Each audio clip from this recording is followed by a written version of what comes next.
Estoy muy agradecido por su presencia. Sé que hay que hacer esfuerzo para venir a estos eventos. Y sí, gracias ahora es Penguin Random House, porque ellos me ayudaron muchísimo a darle la forma final a este libro, que hubiera salido de una manera menos coherente. Para eso sirven los editores, y en este caso sí sirvieron, sí sirvieron. Y Alejandro Olmedo, de tu editorial, hizo un esfuerzo beyond the call of duty, como diríamos en San Nicolás Totolapan. ¿Cuánto tiempo tengo? Porque empezamos tarde. Sí, pues digo, no es por nada, pero... No, pues, hasta las 9:10, pongamos. Hasta las 9:10. Así tenemos tiempo para algunas preguntas. Bueno, miren, hay dos tipos de libros para personas como yo que vienen del mundo académico. Uno es en el que tiene uno que empezar, es casi su obligación, las investigaciones. Investigaciones sobre temas muy acotados y que duran mucho tiempo, porque tiene uno que ir a ver archivos, ir a otros países, bibliotecas, echarse toda la bibliografía secundaria, etcétera. Son esos libros en donde se dice mucho sobre relativamente muy poco. Esos son los libros de investigación. Y hay otros que son de interpretación. A esos pertenece este segundo. Esa interpretación viene cuando uno se decide a lanzar generalidades que pueden ser rebatidas por quienes no estén de acuerdo. Es un riesgo que se toma, pero entonces es un intento de ver el gran panorama. Yo creo que son las dos formas que puede un académico dar a conocer su mundo. Normalmente viene cuando uno ya tiene cierta edad. Hay algunos que empiezan desde el principio, así, bueno, pues está bien, cada quien toma ese rumbo como puede. Yo creo que seguir el camino ortodoxo, y empiezo con mis libros de interpretación hace relativamente poco, hace como 10 años que los empecé. En este caso, lo que veo es básicamente el México de los últimos 10, 15 años, pero trato de formular parte de mis explicaciones con un enfoque histórico, ¿no? Que es lo que más me cuadra a mí, pero no necesariamente es el único que se puede. Otro punto importante, en la interpretación en ciencias sociales, uno debe de seguir a la medida de las posibilidades el método científico. Es decir, pensar cada cosa como si uno fuera capaz de ser neutral. Pero no hay nadie que sea neutral, no existe la neutralidad en estos campos. Entonces hay que hacer el esfuerzo, aunque no salga, a nadie le sale la neutralidad al hacer juicios sobre su sociedad, sobre la política, sobre los grandes problemas de su país. Es imposible ser neutral, pero hay que intentarlo. Lo intenté. Claro que fracaso, pero bueno, cada quien, yo lo acepto que lo intento, pero no me asumo enteramente neutral, y por lo tanto acepto que haya otras interpretaciones, que alguien más lo vea distinto, y lo que yo veo de un color lo vean de otro, nada más que lo justifiquen. Yo intento justificar mi juicio. El libro se titula Nuestra tragedia persistente. Hay que explicarlo rápidamente. Este título lo puso Cristóbal. Yo le decía que no, el que sí, yo que no, el que sí. Y bueno, dije, está bien, no nos vamos a pelear por eso. El subtítulo lo puse yo, lo de la democracia autoritaria en México. Primero lo de la tragedia persistente. Sí, viene de una frase mía, pues yo no la había puesto como título, pero Cristóbal insistió que esa frase estaba bien. Bueno, entonces, posibilidad, yo le echo un vistazo a los últimos 200 años de nuestra historia y veo que ha habido 3 o 4 momentos en los cuales fue posible lanzarse a un cambio cualitativo, a que México construyera un futuro, pero en bases distintas, superiores, más humanas, más civilizadas, más propias de lo que sería un país independiente y democrático. El primer momento y la primera tragedia fue en el momento de la independencia. Si ustedes tienen oportunidad de ver algunos estudios al respecto de un señor Díaz que hace un análisis de la enorme euforia que causó entre la clase dirigente la independencia. México, de Centroamérica hasta el infinito, hasta allá, hasta la Alta California, pues estaba destinado a ser una potencia mundial, eso era obvio. Teníamos riqueza, territorio, proyecto, ya España no se iba a llevar nada, y entonces todo se iba a quedar aquí. Nadie pensaba en Santander y en Fue el primer momento en que esto se destruye. No estaba México preparado para ser Estado-Nación ni de chiste. Bueno, luego viene la consolidación de la República Restaurada, que termina no tanto en poner la Constitución de 1857 en práctica, sino una dictadura liberal, la de don Porfirio. El tercer momento en que pudo haber habido el cambio y no lo hubo de la manera que se pensó fue la Revolución Mexicana. Era hacer del sufragio efectivo la democracia y luego el proyecto social que van haciendo de la revolución y que queda en la Constitución del 17. Hubo avances, no hay por qué negarlo, pero al final no, al final ese gran proyecto termina en el autoritarismo priista. Y luego viene el otro, el del año 2000, en donde hay una especie de insurgencia electoral que ya estaba en el 88 y que se vuelca otra vez en el año 2000, nada más que esta vez hacia la derecha, pero en fin, era una insurgencia electoral y se tuvo un momento magnífico, históricamente único. Espero que haya otros en el futuro, aunque yo no estoy seguro de poderlos ver, pero el punto era que se había llegado a echar del poder a un partido de Estado, que no era un partido democrático, por la vía pacífica, usando las instituciones y con una enorme legitimidad que llegó ese gobierno de derecha, pero legítimo, y lo desperdició absolutamente. En eso es en lo que este libro se fija, en la manera como lo desperdiciaron. Bueno, ahora el otro punto, la democracia autoritaria. Si es democracia no puede ser autoritario, y si es autoritario no puede ser democracia, pero lo que yo sostengo aquí es que México es un régimen híbrido. No somos el único híbrido que existe en el mundo, pero somos uno de los casos notables. Es en parte autoritario porque la inercia, el pasado está aquí, sigue presente, muy presente, y el pasado nuestro es antidemocrático, es autoritario. Hay rasgos de democracia que han metido la sociedad mexicana a contrapelo de su propia historia, no han logrado imponer la democracia bona fide, pero tampoco han desaparecido. Entonces, es un híbrido de democracia y autoritarismo. Pudimos haber sido diferentes, avanzamos muy poco y estamos en un impasse. Este es un momento en que no sabemos exactamente a dónde vamos. Yo no sé si la parte autoritaria va a ir ganando terreno y recuperando terreno. No podrá ser igual que antes, no podrá ser igual que el PNR que nació en 1929 con una sociedad básicamente rural, que no tenía educación formal, muy aislada, ya no, pero los autoritarismos se adaptan y puede haber un autoritarismo del siglo XXI, o si la parte democrática va a imponerse. En la teoría de las transiciones se dice, si la democracia no avanza, se retrocede, Pero ahora estoy sospechando que podemos tener una tercera salida, no ser ni autoritarios ni democráticos, sino prolongar la situación que existe ahora.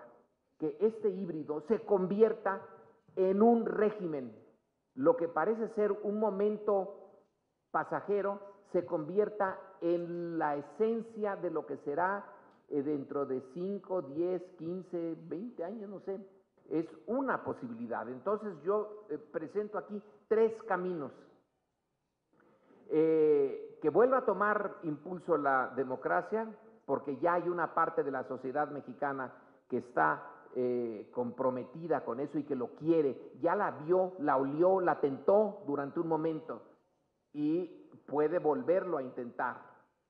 Que una nueva forma de autoritarismo se eche raíces, o que esta cosa indefinida, que a mí no me gusta, que la veo con muy poca vitalidad, pero muy bien arropada por los intereses creados, se prolongue. Y esto hasta que llegue otro momento de definición, otro momento crítico, no tiene por qué ser violento, pero pudiera ser violento también. Entonces, los indicadores de este híbrido, de este autoritarismo democrático. En el libro veo en primer lugar el Estado. Ahora no les gusta, sobre todo a los que están en el poder, pero a los partidos y a alguna parte de la clase intelectual, que se hable de Estado fallido. Hay una serie de indicadores para más o menos definir qué es un Estado fallido. Algunos sí pertenecen literalmente al pie de la letra a lo que es México, otros no. Entonces otros dicen, es un Estado que ha fallado. Bueno, juguemos con las palabras. Si no es fallido, es fallado. Pero es un Estado muy débil en sus instituciones. Son instituciones que no funcionan. Es una debilidad terrible, tremenda.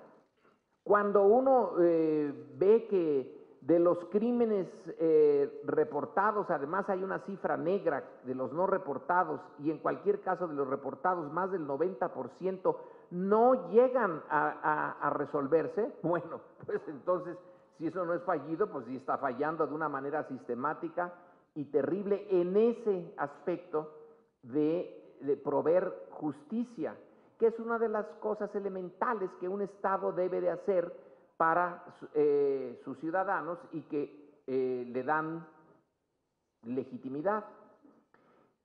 También en esa primera parte hablo, entonces ese Estado no es el Estado de una democracia. La élite del poder, un Estado con instituciones débiles y una élite del poder, no estoy hablando de una élite política, sino la élite del poder en el sentido que C. Wright Mills la definió en los años 60, debió haber sido su libro The Power Elite en Estados Unidos, en donde él ponía para el propósito norteamericano, eran los altos cargos del gobierno, los altos cargos militares, los jefes o capitanes de la industria, los formadores de opinión pública. Esa es la élite del poder, la que tiene la dirección y dice hacia dónde vamos. Bueno, la élite del poder en México, aquí no veo yo a los militares como parte de esa élite, pero algunos de ellos sí tendrían ganas de serlo, aunque se meterían en una camisa de 11 varas. Pero sí hay una oligarquía, eso es obvio, es clarísimo la oligarquía. Esa concentración fantástica de riqueza en unas 20, 30 familias que Forbes sacó el otro día, la lista, en la última, ya no venía el Chapo, que había sido puesto antes, ahora les dio pena y lo quitaron, pero bueno, también es parte de esa élite del poder. Pero está en la iglesia, está en la oligarquía, la iglesia, los intelectuales y las oligarquías partidistas, los directores de los partidos políticos. Esta élite no es capaz de asumir la democracia, no quiso correr el riesgo, se negó cuando pudo hacerlo.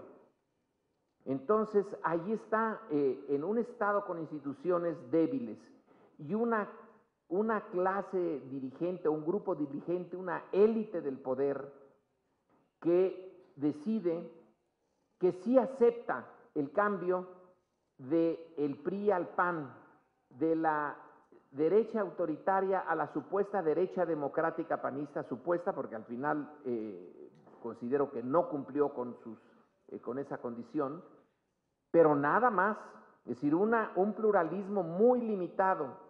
Y acordémonos que la definición central de autoritarismo es el pluralismo limitado. No es una sociedad políticamente plural. Solo unos entran a la lid con posibilidades. Solo los que desde arriba se les acepta y desde arriba se rechaza a otros. Eso es la esencia del autoritarismo.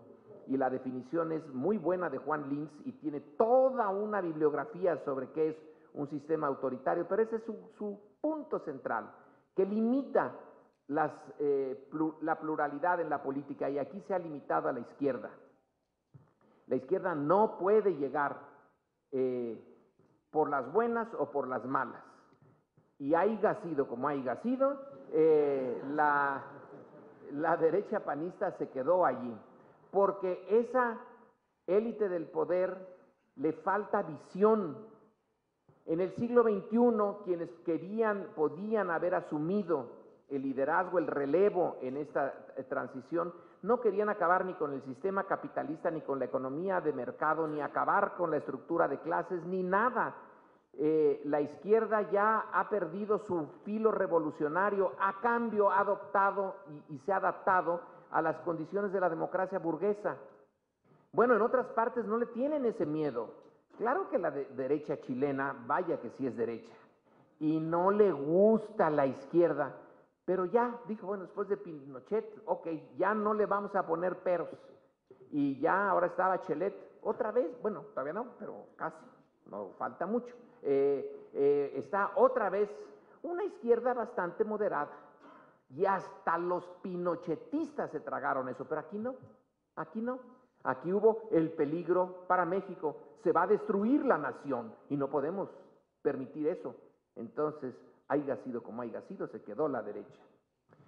En el siguiente punto examino como otro indicador de la clase política, ya no la clase, no la élite del poder, ya no a los Slims y los Azcárragas, sino estrictamente a la clase que tiene la dirección de las instituciones donde está formalmente las decisiones sobre la política. Los partidos, la presidencia, los partidos, el Congreso, los magistrados, esa es la élite política.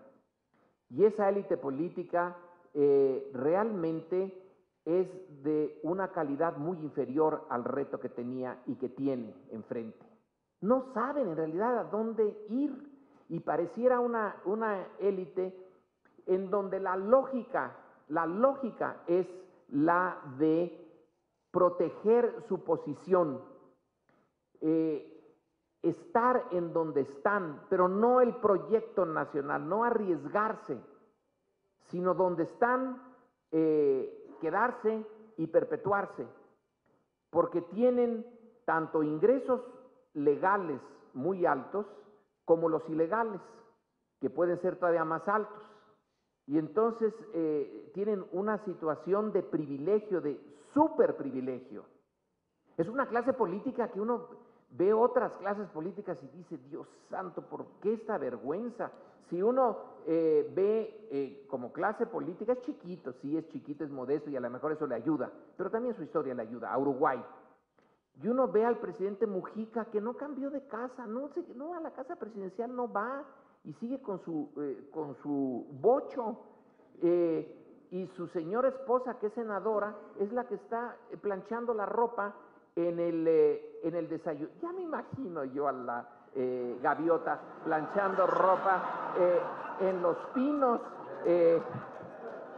Y no tiene la Guardia Presidencial, no tiene un guarura en su casa, sí tiene dos ahí en la entrada. Aquí nada más basta darle una vueltecita a Los Pinos y ver los cuarteles de las guardias presidenciales, la guardia de élite, hasta la estatura está, tienen un mínimo los de guardias presidenciales, son más altitos que el resto del ejército, están mejor uniformados, etc. Son miles. La identidad del líder de la clase política uruguaya con su pueblo es una de las más emocionantes que yo haya visto. Aquí la clase política vive en otro mundo, en un mundo muy distinto, en un mundo, sí tienen angustias, han de tener algún tipo de angustias. Yarrington ahora ha de tener alguna angustia, así que tal si lo agarra realmente. Pero bueno, mientras tanto disfrutaron de millones y millones y bueno. Entonces, los partidos políticos, todos los partidos políticos de todo el mundo son oligárquicos, pero aquí se les pasó la mano. Y bueno, legisladores, magistrados, la crisis de representatividad que hay, el Congreso representa a la sociedad, bueno, ningún Congreso la representa, y hay sociedades que están enojadísimas con su Congreso últimamente en los Estados Unidos, en particular después de que les pararon el gobierno. Pero si esos legisladores están alejados de sus bases sociales, los nuestros están años luz de sus bases sociales. Luego veo los movimientos sociales. Ese es un fenómeno relativamente nuevo. Es ahí donde veo, todo lo que he visto hasta ahorita son indicadores que refuerzan la idea del autoritarismo. En los movimientos sociales está la idea, el germen, la posibilidad de la democracia. Porque el autoritarismo tiene como uno de sus puntos nodales que no puede violar so pena de desaparecer como autoritario. En el autoritarismo puro no puede haber movimientos sociales independientes que se mantengan por largo plazo. Si aparecen, les pasa lo que en el 68. No duraron unos meses y la solución fue radical. Ay, pero qué brutalidad, ¿cómo que usar al ejército contra los estudiantes? Bueno, pues eso mismo hizo China en Tiananmen, es decir, no pueden permitírselos, y China ya pasó del totalitarismo al autoritarismo, progresó, digo. En nuestro caso, entonces, los movimientos sociales sí están pudiendo desarrollarse con muchos problemas en México, y esa es una parte positiva. Sí, el Yo Soy 132 salió de repente, nadie lo esperaba, ni ellos. Fue un arranque de dignidad, enojo, ¿cómo que somos manipulados? No, somos estudiantes y aquí está, y somos 131, 132, y luego los demás dijeron, yo soy el siguiente. Ese movimiento, por unas semanas, puso contra las cuerdas a Peña Nieto, y además de una manera inteligentísima. No se fue contra Peña Nieto, porque eso no importa, se va contra Televisa, que es el poder fáctico que realmente es responsable en buena medida de que Peña Nieto esté donde está. Entonces calcularon su golpe y lo hicieron muy bien. Se les acabó los movimientos sociales tienen que nadar contra la corriente. Tienen que invertir muchísima energía para avanzar un poquito, mientras que los que ya están en el poder tienen que invertir muy poquito para quedarse donde están, porque tienen todo para seguirse quedando. Pero en fin, a mi juicio, los movimientos sociales son una de las expresiones más positivas y donde está el lado democrático de lo que tenemos ahora. Las ONGs también, la sociedad civil moviéndose. En los sistemas autoritarios la sociedad civil no puede moverse. Y aquí algunas partes, no muchas, algunas, están moviéndose. A veces termina todo en frustración, pero en el largo batallar ya están introduciendo un cambio que me parece que no debemos desdeñar, aunque desaparezcan, aunque Javier Sicilia ya se cansó, pero allá está, y ahora Andrés Manuel, bueno, lo tenemos en el hospital con un bypass, Pero bueno, su movimiento social, que es Morena, que quizás se convierte en partido, quizás sea una mezcla de movimiento social y partido.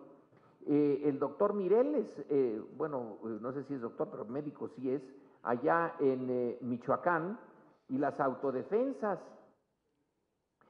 son cosas que salen de allí y ya no las pueden. ¿A qué gobierno, a qué Estado le gusta que le reten en lo que es su esencia?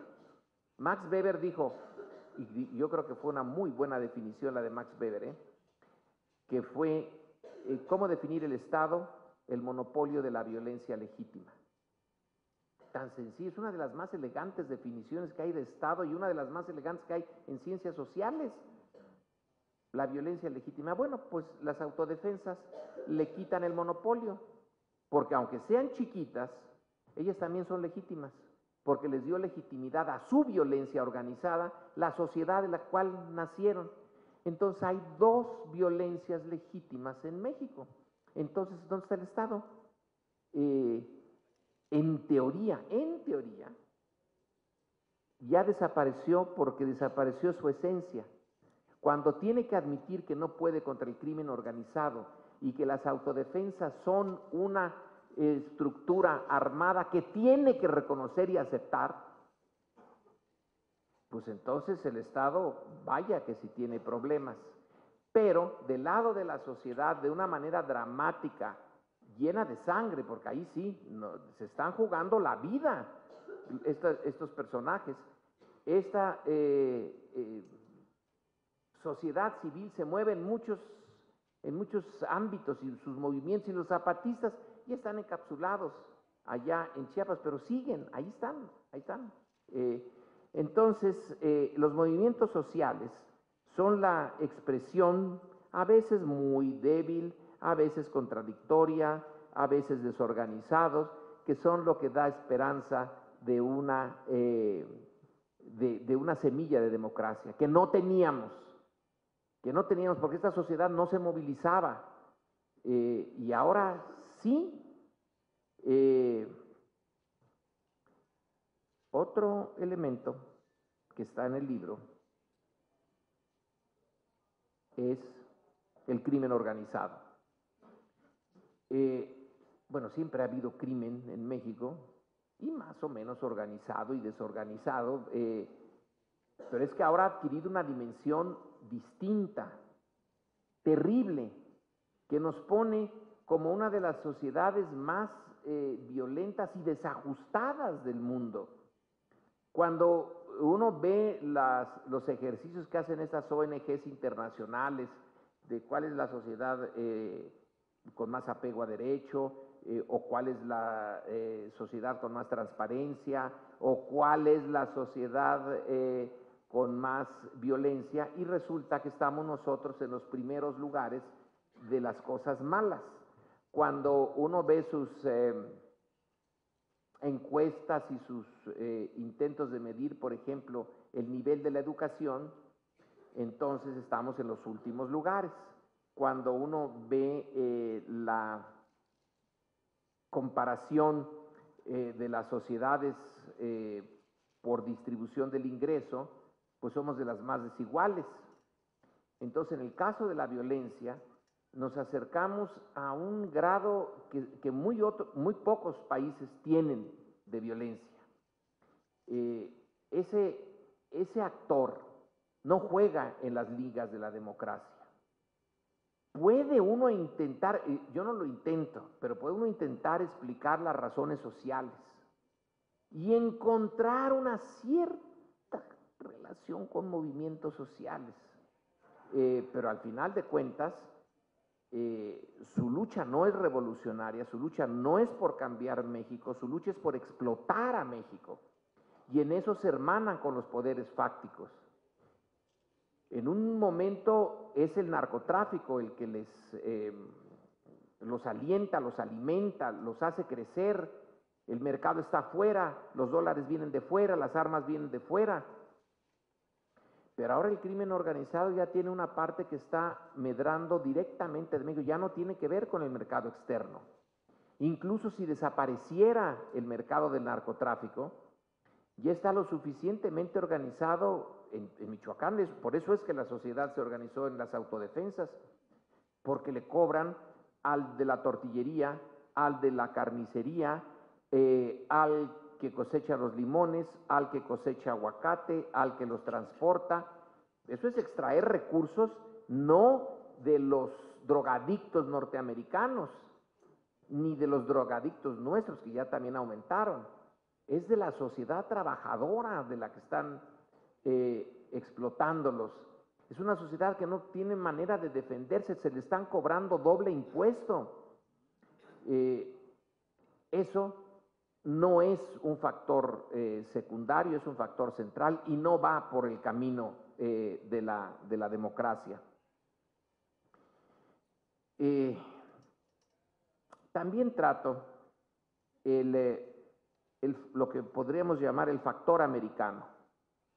La relación de México con Estados Unidos es no es una variable, es una constante. Siempre lo hemos tenido como particularmente importante y sobre todo después de 1848, en donde se perdió la guerra y se hizo evidente que hay un subsistema no formal, pero sí real, en donde está Centroamérica, el Caribe, México, Estados Unidos y Canadá, y en ese centro está Estados Unidos.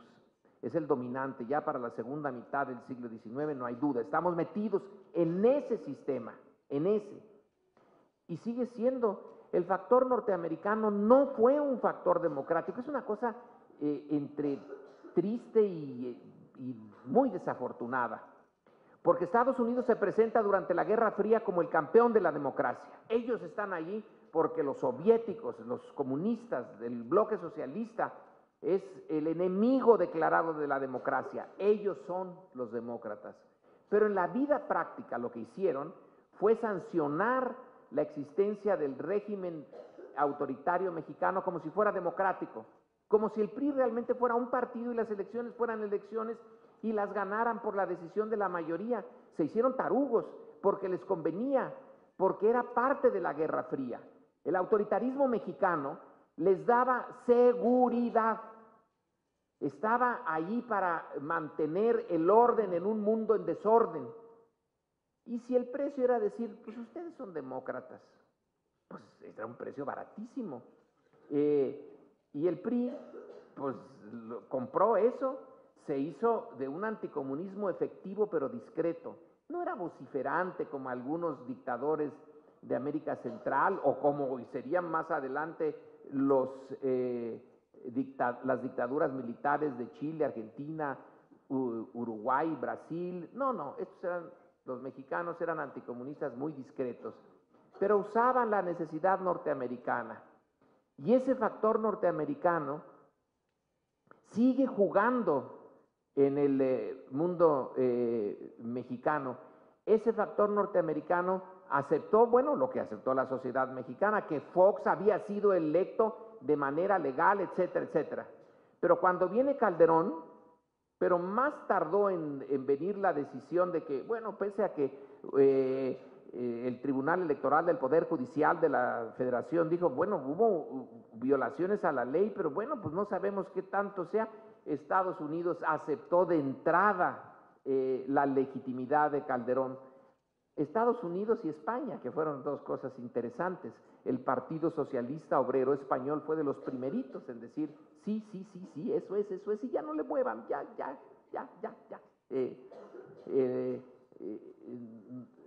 El proceso mexicano sigue viento en popa, ves, democratización, lo que están, y ya acabaron con esas cosas, esa izquierda medio impresentable, no moderna, porque vean su lenguaje radical. Yo no sé de dónde le vieron lo radical a Andrés Manuel, si radical Lenin, radical Mao, pero Andrés Manuel, que es, no quiere cambiar nada, y es radical, y porque dice, no tienen llenaderas, son unos ladrones. Bueno, si son unos ladrones, eso lo sabemos todos, o seremos todos radicales en este país.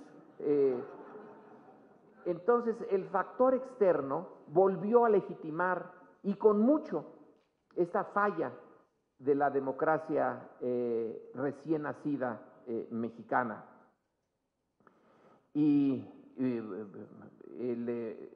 le dio también un lleguecito a la parte de la, lo veo aquí, a la parte de, digamos, la soberanía. México no es un país soberano, no lo ha sido después del conflicto con Estados Unidos, siempre ha estado limitado, es un país de soberanía limitada. Pero bueno, en algunos momentos se expandió esta soberanía, tuvo un poquito más, sobre todo con la revolución, bueno, con el juarismo, con la Revolución Mexicana, pero ahora, por ejemplo, la iniciativa Mérida que veo aquí, pues la iniciativa Mérida fue casi abdicar de lo poquito que quedaba y decir, miren, no podemos, honestamente, no podemos encontrar al Chapo, necesitamos que nos ayuden con sus servicios de inteligencia. ¿Por qué no ponen su oficina todos juntos, así como una familia gran, armónica, aquí en Reforma, y allí yo se los firmo, que fue lo que hizo Calderón a la hora de la iniciativa Mérida? En esa oficina están la CIA, el FBI, la DEA, la National Security, el Servicio de Guardacostas, el Servicio de Armas, Alcohol y Armas de Fuego, el de Migración, están todos. Es que es para que estemos más unidos y combatamos al crimen. ¿Cómo no? El crimen ya debió de haber desaparecido. Lo que desapareció fue una parte de nuestra soberanía, por estas fallas del Estado, por esa incapacidad. ¿Por qué Calderón se lanza a la guerra contra las drogas? ¿Por qué? Esa guerra es en buena medida, en su origen no es nuestra, es norteamericana. Los norteamericanos decidieron que la mejor manera de combatir las drogas es en las zonas de producción, pero podían haber elegido la otra, en las zonas de consumo, que son ellos. No, la guerra se va a hacer a fondo en los bueyes de mi compadre, en los otros, ahí es donde se va a librar la guerra. Y Calderón se monta en eso y hasta se pone ese ridículo uniforme de general de 5 estrellas. Es la primera vez en México, desde luego, y yo creo que en el mundo, que un civil que se supone llegó por el voto no necesita más legitimidad, no la necesita. Es como subordinarse, disfrazarse de general de 5 estrellas. ¿Qué civil en México? Cuando lo que pasaba es que los militares se disfrazaban de civiles para tener un poquito más de ninguno, ni Obregón, ni Calles, tomaron hasta Huerta, cuando se disfrazó de presidente, dejó el uniforme. En cambio aquí no, se lo pone. Bueno, ¿qué estaba pensando o qué símbolo es ese? Es la guerra contra las drogas para tener el sentido de autoridad y de fuerza que no tuvo en las elecciones. Si no hubiera sido por ese rasgo de autoritarismo, probablemente no hubiera tenido que hacer la guerra contra el narco, ni vestirse de militar, ni terminar es que apostó todo en su sexenio a su triunfo, que es una forma muy antigua. Los romanos también lo hacían, si tenían problemas internos, bueno, una buena guerra y llegar a Roma con los laureles de la victoria, ya la hicimos. Los problemas internos se resuelven con el enemigo externo, pero aquí el enemigo, que no es externo realmente, es interno, pues se salió con la suya y Calderón terminó sin haber podido pasearse con los laureles ante los aplausos de la muchedumbre con el nuevo César victorioso, no. Entonces, este factor norteamericano no es precisamente un factor que juegue por la democracia. Jugó peor en el pasado, ahora un poco menos, pero tampoco fue muy activo en su fomento y echarle hurras a la democracia mexicana. Luego veo en el final la búsqueda de la salida mágica, el petróleo, la piedra filosofal, eso es lo que va a salvarnos, es la última esperanza. Vamos a deshacer una de las cosas más interesantes que se hicieron con la Revolución Mexicana. Yo veo en la lucha por el petróleo que la empezó Madero, ya para 1912, ya tenía unos problemas gordos con el embajador y con las compañías por andar tratando de poner los primeros humildes y pequeños impuestos. Y la lucha se va a desarrollar, no es este el momento para ahondar. Allí hice yo mi tesis doctoral, así que a eso sí lo conozco. En los gobiernos de Carranza, de Obregón, de Calles, se van a tener victorias pocas y derrotas sonadas. Y luego va a llegar ese momento extraño, raro, de 1938, donde en parte es suerte y en buena medida es determinación, que logra nacionalizar el petróleo y movilizar a la sociedad mexicana en su defensa. El cambio en la Constitución que puso el artículo 27, su párrafo cuarto, que declara la riqueza del subsuelo propiedad de la nación y que declara nulos, inválidos todos los contratos suscritos con particulares por los gobiernos anteriores, es una decisión de élite. La sociedad mexicana no participó, casi nadie se dio cuenta que se había nacionalizado el petróleo, se hizo realmente calladito. Unos cuantos carrancistas así de puntitos en Querétaro, nacionalizan el petróleo, que nadie se dé cuenta, para que luego pudieran ir poniendo impuestos. Eso era. Les costó sangre después. Nunca llegamos a resolver ese problema.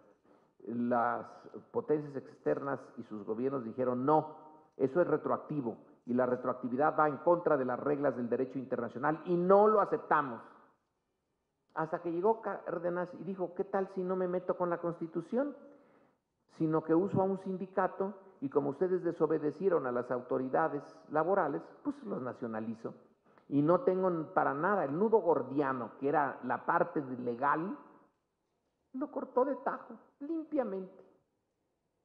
Lo pudo hacer porque movilizó, por primera vez movilizó a la sociedad mexicana en un tema petrolero. Nunca se había movilizado. Era una lucha de élite contra las empresas. Allí fue la primera. Y el resultado, la decisión y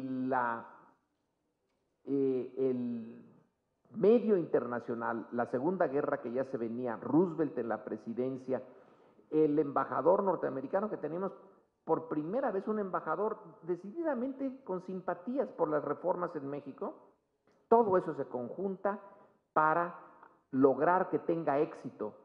Y el éxito viene en los años siguientes, cuando Pemex no se muere, cuando México no se ahoga en su petróleo, cuando México puede con muchos trabajos mantener esa industria andando y la va a transformar, la va a dedicar al mercado interno, ya no a que el petróleo mexicano sirva a las demandas del mundo internacional, sino nada más al mexicano.